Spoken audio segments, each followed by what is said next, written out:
Humans come in all shapes and sizes, with our own individual values, language and background. We are a diverse group. When we talk about disability, it falls within this idea of diversity. In Australia, 1 in 5 people have disability. That's over 4.5 million. Worldwide, over 1 billion people have disability. The United Nations definition states, people with disability are those who have long-term physical, mental, intellectual or sensory disability, which, in interaction with various barriers, may hinder their full and effective participation in society on an equal basis with others. Disability predominantly exists in the act of participation, or, more specifically, in the barriers that prevent us from participating in things like work, sport, leisure activities, and tourism. These barriers can be in the physical environment, systems and processes that we use, the way things are communicated, or in barriers caused by the way people are treated. Historically, disability has been viewed through the lens of the medical model, which comes from the belief that people with disability need to be fixed or healed in order to live a fulfilling life. The challenge of participation is placed solely on the person with disability in regard to their ability to participate. In contrast, the modern way to view disability is the social model of disability.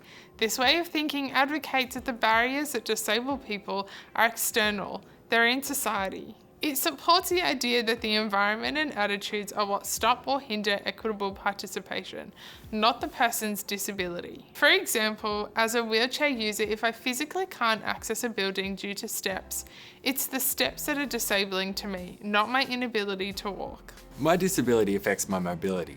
For others, their disability could impact the way they learn, or their ability to communicate, or see or hear. As you might know, disabilities can be visible or non-visible.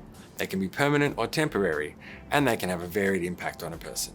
For the most part, people with disability live the same way as the rest of society. We get annoyed with traffic, we sometimes buy things online that we don't need, and we make questionable Netflix decisions. But quite often, people with disability come up against barriers trying to do things that most people take for granted. The good news is that you, in the tourism industry, have the chance to recognise and remove those barriers. You may have heard the words access and inclusion used together. So what's the difference? The easiest way to think about accessibility is in the design of environments, products and services. Accessible environments are ones in which everyone can move around and use. On the other side, inclusion is about providing a sense of respect and belonging.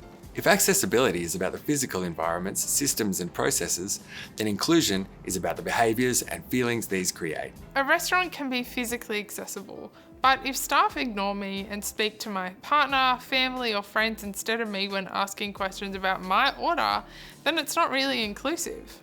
That's accessibility without inclusion. If that restaurant has steps but my friends help me inside and I'm welcomed and treated well, that's an example of inclusion without access. As you might guess, inclusion and access work best together. My experience when travelling is that providing physical access while making me feel welcome is the best combination. It's a holistic experience and I can enjoy time with my family without anxiety and stress. It means that we can make memories together and we're all having the same experience. When people with disability have all the information we need about accessibility, we can make informed decisions about where we go and how we take part.